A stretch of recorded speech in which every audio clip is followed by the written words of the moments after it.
Is that it? Program. Mega That's worldwide. it. That's all you We're got. back. That was it. That was one of the shortest intros ever. I like it. Just We're straight, back. scratch to the point. So Johnny Million, what have you heard about the U.S. stock market lately?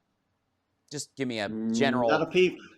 Nothing good, nothing bad, not a word. I heard that Target had some bad projections a couple weeks ago, and that was the last thing that hit my radar. And do you think that affected the market negatively or positively? Maybe a smidge negatively. Oh yeah, it was terrible. It was everybody was like, we're on the verge of a collapse. There's going to be no dip. There is no bottom. Everything's falling apart. Chicken Little. We're in a bear market. It's also a recession. End of times. And then this week, the biggest week up. Stocks are up the most they've been since November of 2020, when we were just trying to exit lockdowns after in that horrible drop where it was absolutely a crater. It's the best week for them this week. It's madness.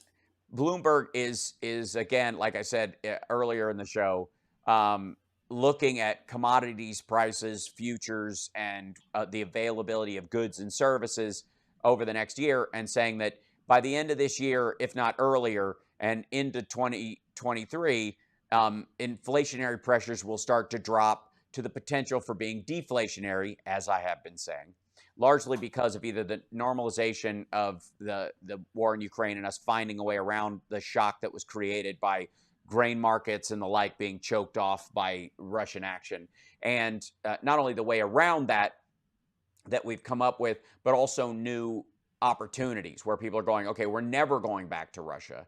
Where are we going to get the resources that we need from? Expanding new markets throughout. So that's the sort of global commodities world it's talking about. Like, where does the grain and the oil and the gas come from if it's not coming from Russia?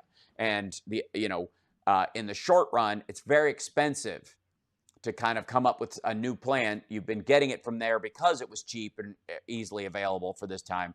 So obviously the transition away from that is going to be more expensive.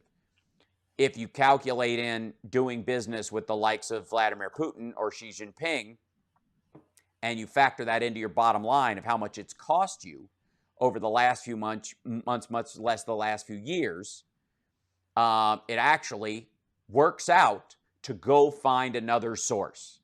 And so we are in the process of, in the United States, we're reshoring factories at an amazing clip, the fastest since the beginning of World War II, when we were like gathering scrap metal to make, World War I, since we were gathering scrap metal to make tanks and artillery, and people were literally just, whatever scrap metal you had, bring it to a scrapyard so we can melt it down and turn it into a weapon. That is happening faster right now than at any time in our history. Now, that's going to put inflationary pressure on the American markets for a good reason, which is Americans are going to be making more at their jobs. It will basically push the job market into positive waters. Normally speaking, and this is sort of macroeconomic hell. Normally speaking, when we have inflation, it's based on too much money in the system, not enough stuff. So people start charging more for the stuff so they can get more of the money, so they can, and then it chains across the supply chain like that. And then the Fed raises interest rates to try and lower the money supply, and the rest of the world does that too because they ballast against the US dollar, and in an attempt to kind of make sure that they're, where we tighten up our money supply, our money gets more expensive to have and worth more, because there's less of it around, and their money gets cheaper and worthless because it becomes, 800, I don't know, whatever, a baseline where the Swedish krona or something like that, where you're talking about, 20 per dollar as opposed to 25 or 26. So they want to staunch that. So they raise their interest rates to keep that number from expanding. And that's how we kind of It usually triggers a mild recession, but it kind of holds the entire system together. This is previously, or this has been the illusion that Paul Volcker and folks allowed for the creation of back in the day, around the Reagan recession, which happened in '82. Now, I've talked about on my live stream many times that you cannot track a recession in the United States that does not have a previous spike in oil prices the previous year or 18 months. They don't exist. Everybody talks about how there's too much money in the system and it's inflation based on monetary inflation, but you cannot, in our world and in our modern society, since at least 1955, track a recession the United States has had that does not is not preceded by a spike in oil prices for whatever reason. The Saudis, OPEC, dial down the amount of oil they're putting into the market. There's a war that lowers the amount that's available, but it happens every time, like clockwork. And the response to it a lot of times is to raise the value of the dollar by lowering the amount in it so you can buy more oil so that when you're buying on that exchange, and this has been called for a long time what people refer to as the petrodollar, which I'm sorry to tell you is a myth. There's no such thing as a petrodollar.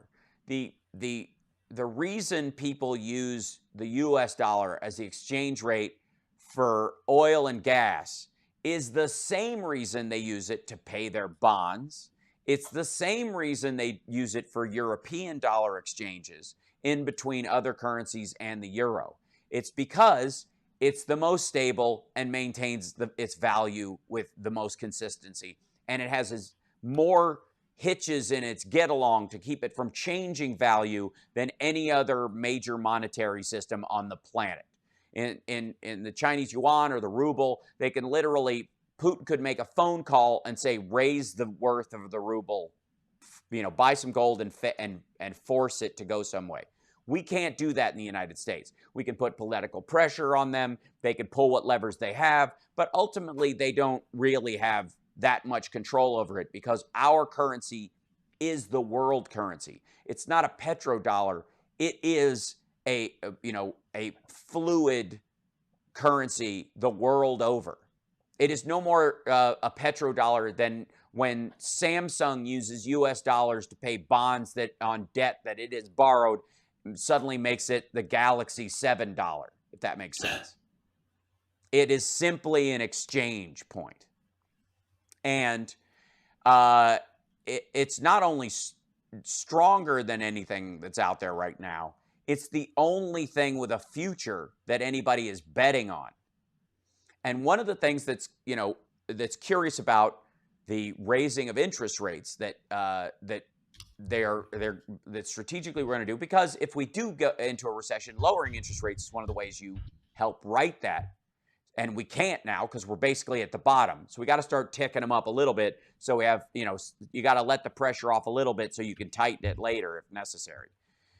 In this particular case, one of the other aspects is that if you're going to invest money in a country and buying bonds, if a country wants, to get the debt that's floating around the world, people want to put their money someplace besides stocks, commodities, oil and gas, because they don't trust the markets or they don't trust the people trading in it, like the Russians or Iran or whomever.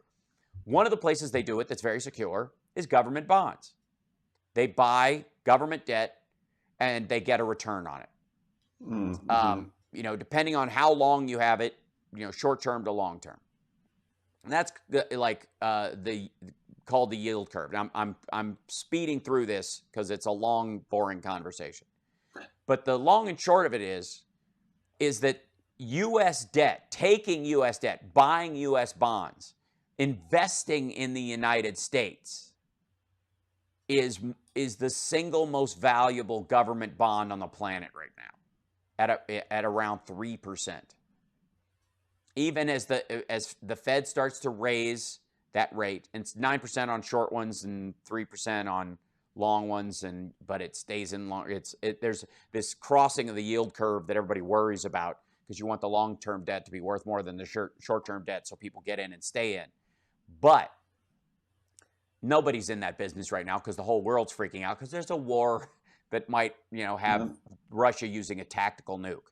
So nobody believes in tomorrow. But where they do believe in tomorrow, where they do actually think there's a future, one place, the United States. And this is not a story. And by the way, China only, everybody talks about how much Chinese debt, China has our debt or whatever. China buys bonds like everybody else does. And at one point, they peaked out at 8%. That they had 8% U.S. bonds. Well, guess what? They secured more debt on their side of bonds paid in U.S. denominations that it almost equaled out that they were getting payments, like interest payments on the bonds that the U.S. was paying to China. They were paying right back into the sovereign debt bonds from United States investors, almost 1-to-1.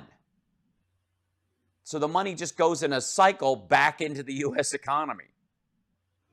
It's amazing. Anyways, the point is that, and I want to talk about this when we come back. We got to take a break again, but I just don't feel like people are recognizing the turmoil that the earth is in right now, geopolitically, and how shockingly stable, considering the United States is. With all of our craziness, think of everything that's going on in the United States right now. Yeah, that's a really good point. It's amazingly stable.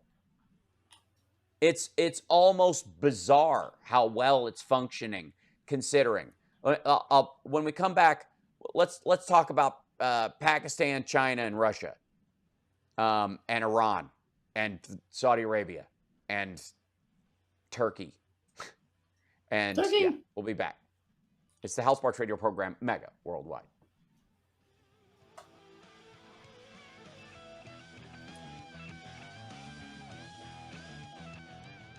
Watch Guys Press Talk WCPT. Woo! Yeah! All right. So, can we, as much as we're going through some really rough stuff, we're not alone in this worldwide. We have been, because of COVID and because of the impact that it has had, it is not only teaching some countries some really harsh lessons that they've been avoiding for a very long time. It is also putting certain countries on the butter side down, as it were, on the floor, in a way that it's going to be really hard for them to come back from.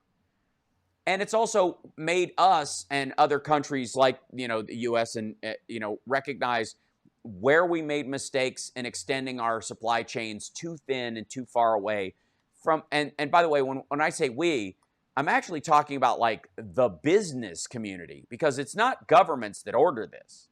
I mean, there's some element of belief that, by creating certain tax incentives, people moved factories overseas because they could, famously the idea that you could write off dismantling the factory, moving it to China, and having the people who work there teach the new people how to use the stuff, right? That was NAFTA. That's how everybody described NAFTA. And there were stories of things happening like that.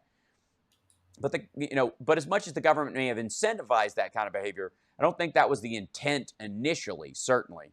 And the idea that certain business people would go to that is insane. And a lot of those businesses went out of business over time. But the ones that did stick around and did go, okay, well, there's certain things we can do here, but there's a lot we could do over there, namely assembly, because that's what, a lot of what's, quote, made in China, for example, is actually just assembled in China, just put together there. The chips themselves that we rely on for all the high-order electronics in our lives are physically made in Silicon Valley and in Taiwan and in South Korea. Those are the three biggest places. And a big portion of those are soon to be made and are already in the process of being shifted to Arizona. Really? Yep, count them, $9 billion chip factories are opening there currently or in the next year and a half. The expansion, 9 times. 9 days. Oh my God, 9 days. I'm going to get you some steaks. No steaks, no steaks. So, oh, well, thanks guys. I'm getting facial hair compliments finally. Aww. Yeah, that's sweet, guys. But those kind of chips, for example, that are used in the kind of electronics, like the high order electronics you talk about, like your phones, your computers, satellite systems, GPS systems, like the kind that do a lot of calculating very fast. Those are only made in a few places. When we talk about us keeping up with sort of the technological advancements of the Chinese market, the vast majority of the chips made in China are the kind you find in toys, are not the high capacity, billions of transistors, kind of like on one wafer thin chip that you find in phone with a wafer thin that you find in American, Taiwanese, or South Korean stuff. It's not the same stuff. Not all chips are created equal, and it will take, if China really works hard at this and they automate the hell out of everything so that they need as few people as possible to do this, and they have AI dream up the chips from scratch. They have AI design the chips. Let's assume AI is advanced enough to do that and isn't creating chips the way it creates like scripts or poems when you let AI try to decide, you ever see AI write a story, or describe something, or how fast AI chatbots go racist if you allow them to just use social media as a reference? That's the kind of right. That's the kind of, well, I think it was Google that had to be shut down and unplugged immediately. They had an AI that became immediately racist. I'm like, okay, and they were like yanking the cord out of the wall before because it's just like it's gathering information from what it Yeah, finds online and how it's people racist. talk to each other. Yes. Yeah. And because it doesn't understand sarcasm or colloquialism, so it used the frequency of racial epithets amongst members of the community that use it amongst themselves. Whoopsies. One specific word in particular, I'm sure you're aware of, it used that one a lot and thought that's how you responded to people, which you do not. So anyways, yes, that was a defending your life reference, Stephen. Well spotted. So and I was doing a Ferris Bueller reference. Right. The root of reshoring our technological advancements back to the United States and having stuff designed here and made here and then largely assembled in Mexico is the future. Period. End of story. And Texas, whether they like to tell you this or not, knows this full well. Texas does more business with Mexico than all the other states in the union combined. Specifically, like not just the Ford Motor Company being in Michigan and therefore if there's a plant over there, but all the resources back and forth and that direct sales, Texas and Mexico are like this.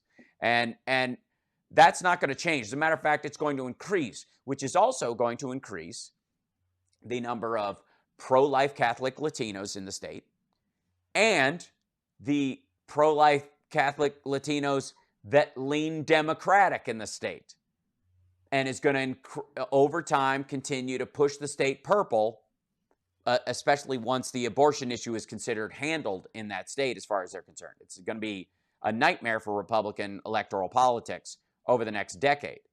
Not because there's immigrants flooding in that are going to be, voting for the Democratic Party, but because Texas itself does all this business and people emigrate into Texas because they're the people who talk back and forth with all the businesses in Mexico that Texas does business with.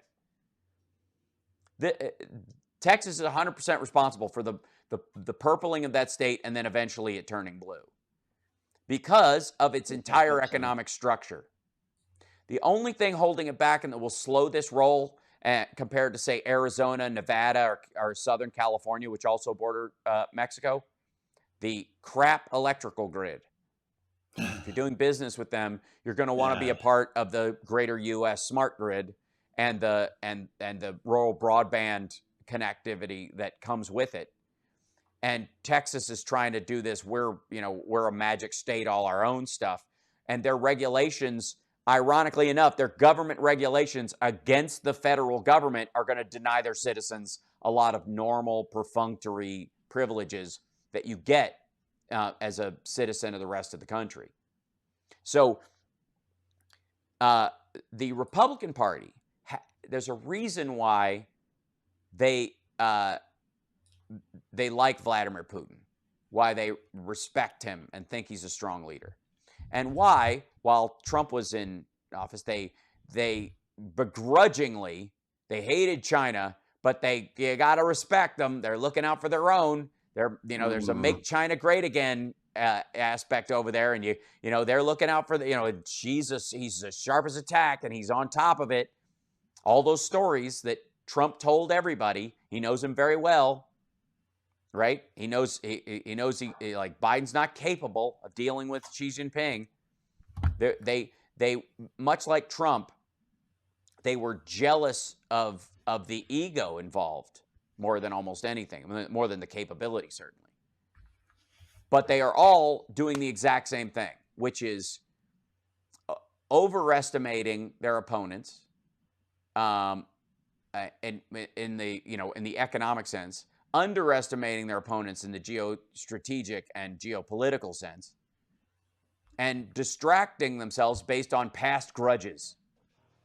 Because you know what? The one thing that's going to give Democrats the lead in this election this fall, more than anything, Donald Trump's gripe about 2020. Oh, yeah. That's it. He could have let it go 2 months ago, and it would have changed. It would have given the Republicans a chance to reset and get ready. It's not going to happen. It's going to get worse. As we move forward, it's going to get worse for them and better for us. We'll be back right after this.